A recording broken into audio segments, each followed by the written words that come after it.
Hi y'all, it's Kate at Kate's Garden Chicken and Cat Rambles, and I was quiet on the murdered chicken front.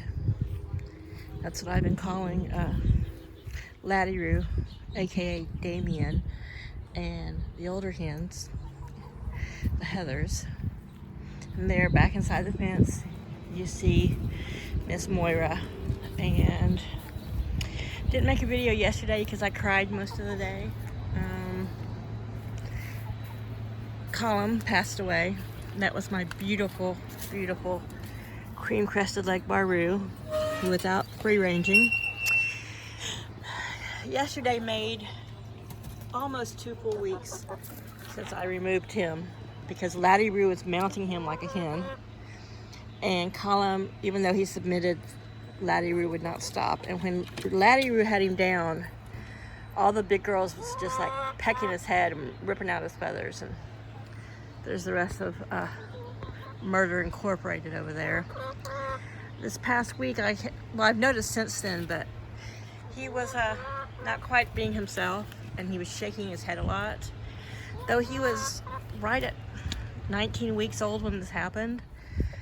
I think his skull should have been fully formed, but I think, I don't know if it was too much trauma. If he didn't have any injuries that we could see, he could have had some brain damage. Because I know when they're young, if they get pecked too much in the head by older, bigger animals, it can cause brain damage because their skulls are not, I guess, kind of like a young human. They're not totally fused together. But yesterday morning, he was really pale around his eyes. And Moira, can we see your face? See, they're pretty red around their eyes, red and orange. He was really white. He was eating and drinking when I saw him, and then he just laid down, and Moira hung out in there with him, and I came out at one point, and he seemed to be labored in his breathing, and he had his eyes closed, and I petted him and picked him up and set him back down, and Moira was just being very protective and pecking at me like not to touch him. So I came back out about an hour later. I was, had a little bit of an aspirin solution and check on him, and he had passed in that same position. There was no like a strange like throwing his head back like a seizure. A lot of times birds will throw their head back, and sometimes they die in that position. But anyway, so I bawled my eyes out and went and dug a 3-foot hole and buried him. Covered him in lime. He had 2 super beautiful tail feathers, which I plucked out, and I have a little memorial thing that I'm working on that has these little wooden hearts and tags. Oh, there's Moira going into the favorite nest box. And there's an egg in there, so I don't know what she's doing. This is the first time I've seen her trying to set, and oh, yeah. I don't know if I can get in there, but without my phone not wanting to focus correctly. But she's looking at that brown egg, and I think she's gonna sit on it. Yeah, she is due to start laying. She's 21 weeks old, so we'll see. I'll leave that egg in there and see if she sits in it. I probably should put the fake ones down here in these lower boxes, because these girls do get in there. But I've got some little curtains that I'm going to put on the inside for this back gap, so it's a lot darker. So anyway, so I went to the trouble of building this, and the cat thinks it's his now. And in bad weather, when Chaos refuses to come in, though he has 3 old carriers, big for like a medium-sized dog, they're big carriers. You can put like 4 cats in them on the back porch that are just old, and maybe a latch is broke or something's not great, and so we using them for little cat cubbies on the back porch, especially when there was the couple ferals that showed up. But at least in the winter, for anything that needs, I feel bad for anything that's stuck out in the cold winter. Not that we really have them, but let's take a look at the garden. But the loss of Colm was really sad. And then part of me is like, I got those 3 from just someone in Delaware who was breeding them. And I know that birds and poultry aren't like mammals with the inbreeding thing, but sometimes I don't know if keeping and having such beautiful cream-crested lake bars, if who knows if maybe he and Lyra were products of extreme inbreeding. I don't know if that if that really matters, but it seemed like they just weren't. Ooh, look, I got another blooming one like cucumbers. Potatoes are doing great. Weren't strong enough for normal chicken life, because Colm, though he had rooster tendencies when they were in their own private run with the 2 leg bar girls. I mean, they would bow up to him, and he really didn't have established control of tomatoes over his little flock. So I don't know. I can rack my brain thinking of reasons and why and blame myself and cry all I want, but it's not going to change the fact that he's gone. And yesterday, the only phrase that kept coming to my mind was that line from Bram Stoker's Dracula when Mina is in bed with Dracula and she just is like, take me away from all this death. That's how I felt, And I just think he could have had an internal injury. Hey, ladies. Or some sort of a... Oh, she got out of the nest box. Moira did. Brain damage. Something that really, really hurt him. But it's a lovely day. This is the first day this whole week that you can see blue sky and clouds, and the sun actually looks normal. This is the first day all week that we haven't had a heavy haze. And from Tuesday through Thursday, I was out in it. I mean, I have animals and I had things I had to do outside and gardening and stuff, and it really made me start coughing. I think in a couple of videos you heard me cough, and I'm like, don't cough, but it wasn't that, I had a cough or was sick. It was breathing the horrible particulates. And if you watched any of the graphs or the reports and the weathers and stuff, you'll see that from DC all the way to the Atlantic, which is just right across as us, we were in yellow and red air alerts. And I'm not sensitive, like I've said before. I don't have asthma or issues like that. It was really affecting me. I actually had to find an inhaler, and luckily it still had some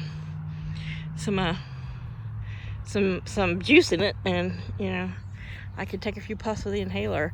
But I waited until I got in the house to do that because I was afraid of doing it outside, that I was going to open my lungs up to get more crop in them. But anyway, I've never smoked.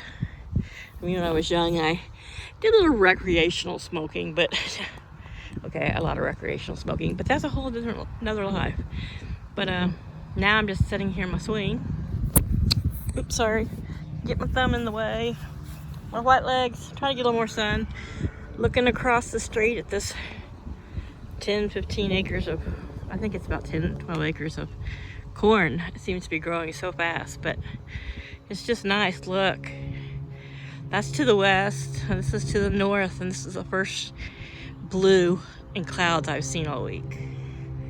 And even out in the air no longer smells kind of a smoky chemical smell. Like I said, we didn't have a strong smell. I'm sure New York City probably smelled worse, a little higher up in New England. And I think the way that the weather pattern has all of that spinning in some troughs, and I don't know all the technical terms, counterclockwise. I think a lot of it, it was coming into us and then blowing out to sea, but I don't know. I don't know all the particulates or the perfect details, but I got lots of lilies. My shade cloth, my weed cloth came, and I'm going to put some more down in places where I know I'm not going to be covering any bulbs. So I'm going to bring it to about 6 inches, probably within about 10 inches of the rim. And then I'll just put mulch all over it, and around the edges I'll still have to do some weeding, but worst case scenario, if I have to, I can I can just peel it back next winter for right before it's time for all the tulips to come up. But yeah, I've still got to get the mulch. Oh, there's a place not far from here in a little, they call it, you can call it a town, I guess, because it does have a post office, but more like a little hamlet called Harbison. And there's a place I drive past all the time when I'm going to Long Neck to the doctor that says that you can buy, you know, mulch in, you don't have to buy it in bags. They'll bring you a truckload or a half truckload or however that works. I'll have to check. But anyhow, oh yeah, normally I have my wood piles. So now that I'm not using that pallet, I'm going to Paul to go put it back on my wood pile in the back and go pile those tarps back there in the shed. Woo. And yesterday I said, you know what? Before a really hot summer gets here and any predators might be, you know, getting desperate for food. Right now it's spring. We're going to get that hawk net up. I said I cannot deal with, I don't want to deal with any more death. So there are some giant, I think they're 18 feet posts. I know they're more than 12, so I think they're at least, maybe they might be 16. It's hard to tell, but between 16 and 18 foot posts. And I know he's not looking forward to it, but he's gonna have to borrow someone's auger, and we're gonna put them at least 3 to 4 feet down in the ground. And I'll probably attach one edge here to the corner of the coop, but right here where the trees are, where it's really shaded right now, and it's like 1 o'clock in the afternoon, 1:30. They're close enough that if something's tried to swoop down, it's gonna have a hard time getting to them between all the obstacles above them. So, like I said, I got 50 foot of that, 50 by 50 of the hawk net, and I'm going to put it over the most open area. And between, you know, where the hawk net's going to be tied to the post and high points like the 7 foot steel post there and the coop and these three, I think it's going to be a positive deterrent for anything swooping down on my birds. Plus, I haven't really seen a lot of hawks around here. It doesn't mean they're not around, because I've seen a lot of black vultures. And black vultures kind of hang out with hawks because black vultures' vision is not as good. And so hawks kill stuff and the black vultures come and, you know, eat the scraps. But anywho, you know, when, you know, summer comes, that's when I'd probably see more activity, but I don't know. I just gonna put the hawk net up. We got it, might as well put it up. He got the post yesterday, which I wasn't saying go get the post, but he said he was at the beach and he was near Lowe's and he went ahead and grabbed them because it makes him just as sad. So you see these old dirt spots? This is my burial ground, and there's where Colm is at. And I was going to memorialize them with flowers or a little plaque, but I think it's best to let go and they'll just get mowed over. I mean, I have a few cats that are out here, and I'm walking in my little cemetery. Just because I want to come over here and take a look at these cute little Easter eggers who just aren't quite so little anymore. They're still a little bit smaller than the leghorns. They're probably a good 12 weeks. Let's see, they were born on March, April, June. Yeah, they are 12 weeks old. I think they were born, I got them on March 11th, or was it April 11th? And they were 4 weeks old when I got them, so they could be at least 14 months old, actually. I don't think they're going to be big birds. Not all Easter eggers are big birds, but Prim here, though she still acts like the head hen in their little trio, I have not seen any rooster tendencies. I mean, they like to scooch under each other for protection, but I haven't seen anyone setting for her or her trying to mount them. And at this point, she would be if she was going to be a Cosmo, but we'll keep watching. She's got some spunk and fire in her, so if she does become a rooster, ends up being a rooster, I don't think what will happen to Colm will happen to her. Gosh, I hope not. And I love Laddie, and And I do love the Heathers. I call them Damien and the Heathers, you know, in jest and just because sometimes they're just naughty chickens. I've been calling them the murder chickens the past few days. Yesterday it was all I could do just to look at them. Laddie was giving me some attitude while I was starting to grill burgers. I said, "Oh, Jenny, don't mess with me, or this will be your new bed." I could never do that. I could never kill one of them and pluck them and eat them, and it's just not in my nature. So anyhow, that's just about 15 minutes of me wandering around the yard, looking at corn, talking about birds and garden, and I decided to share that with y'all because I know you guys who follow me have been following. Wow, I need to fill the bird feeder again. And I thank you for any of your prayers or blessings. And, you know, I just prayed that he would be okay. But sometimes, you know, okay means not here. You know, no longer suffering or in pain or with any injuries or whatever. So, anyway, I'm going to leave it at that. And thank all my subscribers. Thank you all. Just share this. You never realize, you know, in the summer, you're like, it's hot, the sun is killing me, you know. And then when you go a week with like that haze and bad air and not seeing the blue sky and the clouds, and, you know, it's just kind of, it really throws you for a loop. But so anyway, yeah, I mean, I want Paul to take this. I kind of use it like when I'm sawing or cutting stuff. I use it as like a work table, but I am so sick of building stuff. I really am. I mean, it took me hours to build that, and 2 days later I'm moving her out, and Chaos is sleeping in there because he likes to sleep in shavings. But Paul said leave it just in case something comes up where we have to isolate a bird, or if for whatever reason one of the moms goes broody on eggs, that I can get them in here. Or, you know, once they start hatching, I can get them in here and she can raise them, you know, without them being hurt or whatever. I don't know. If I have a mom go broody, I'm going to move this half-barrel nest box into the lean-to, just in case somebody wants an alternate place to lay. But I'm going to put the flag up against the back of here where these little outside windows are, so that it's darker. And I'm going to have to bungee their door, the wind keeps blowing that direction. Hello there. What's up, Neve? Where's that Cuba? It's hard to tell when they're so dirty. They're dirty because they've been decimated, but. So, this looks like probably a Brahma egg. Hi, ladies. I still have the fake eggs somewhere. And because I've got these three who are right at laying age but have never, you know, of course not laid, I'm going to put an egg in each one and see if that kind of entices them to come in there and lay. Here's the roosting bar. I need to get it put up. And so I might do that later today, but probably actually tomorrow. I'm just tired.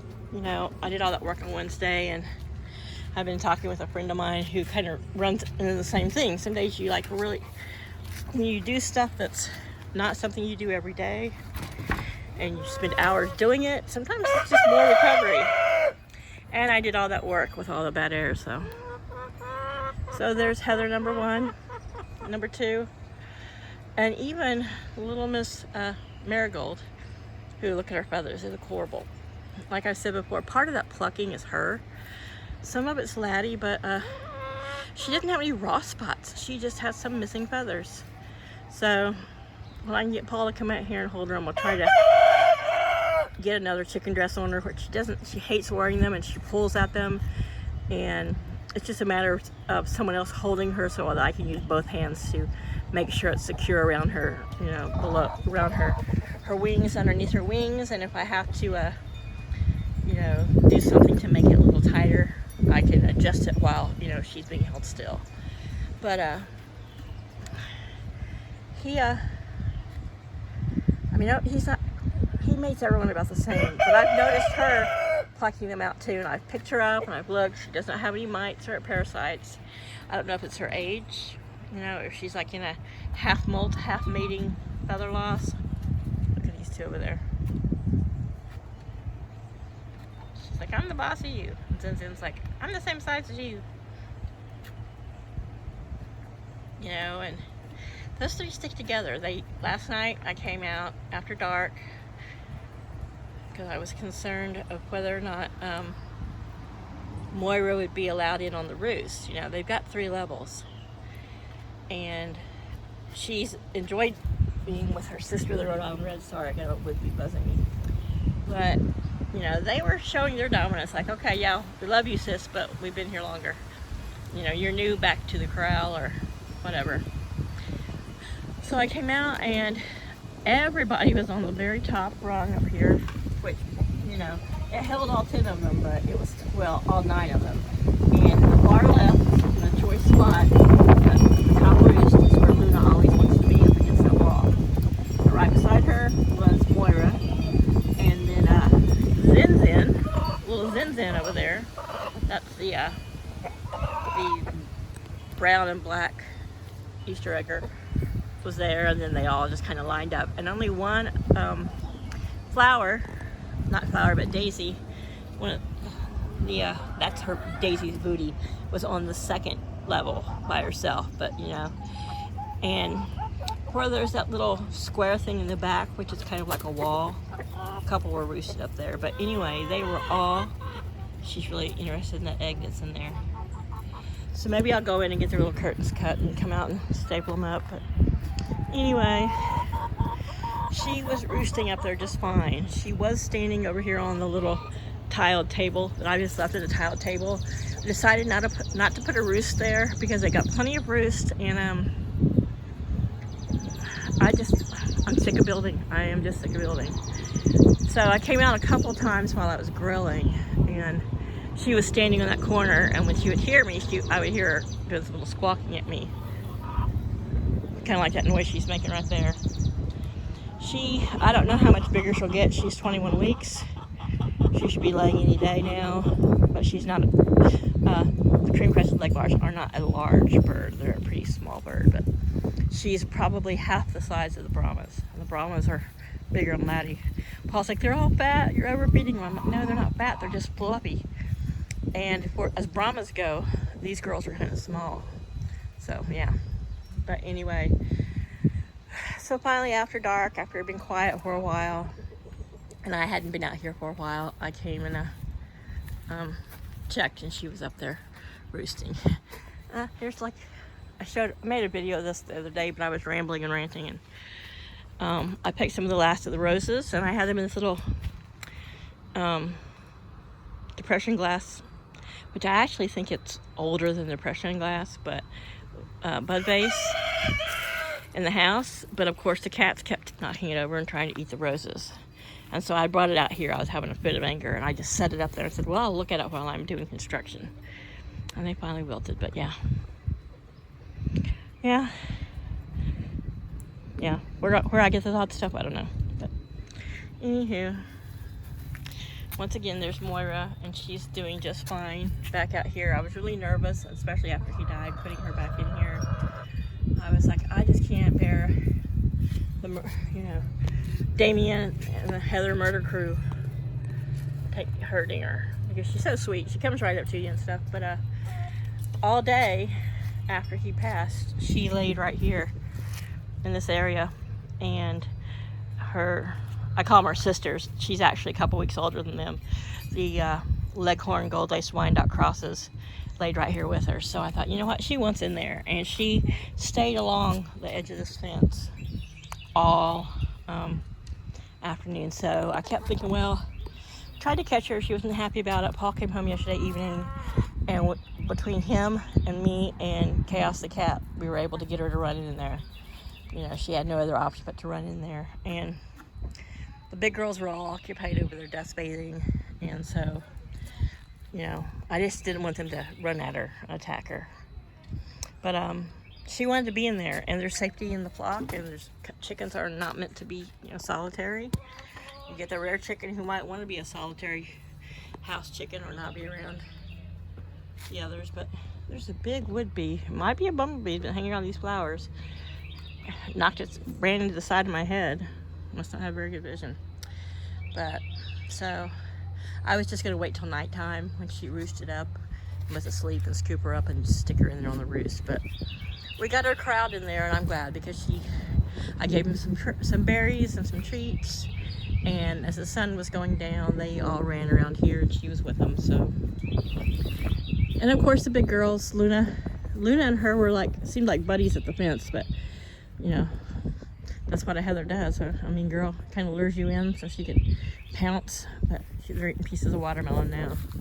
I bought some watermelon, which was already diced up and was not as yummy as I like it. So they got it. They're like, we love watermelon. It's good antioxidants, it's a source of vitamins for them, and it's also extra hydration. So talk about murder. They about killed that food block back there. But I noticed it started raining yesterday. It downpoured really quickly, and the little girls ran in there, and they were nice and dry, and they hung out in there until there was a lull. So I'm gonna go in before I do something and break this egg that's in my pocket. Once again, thank you all for subscribing. Thanks for following the videos. Share them, and I am so anxious to see what this big wildflower right here is going to be. These tall ones. It looks like they're going to be purple. That one I just saved yesterday from a Moira pecking at it, but yeah. So we'll just keep following the wildflower patch. The one up front has not started blooming, but it's about ready to. So we'll see how it comes out, and we'll just keep watching the gardens and the chickens and the cats, and I'll just continue to ramble because, it's probably my strongest skill. But love you guys. Have a great weekend. I hope you're all breathing better.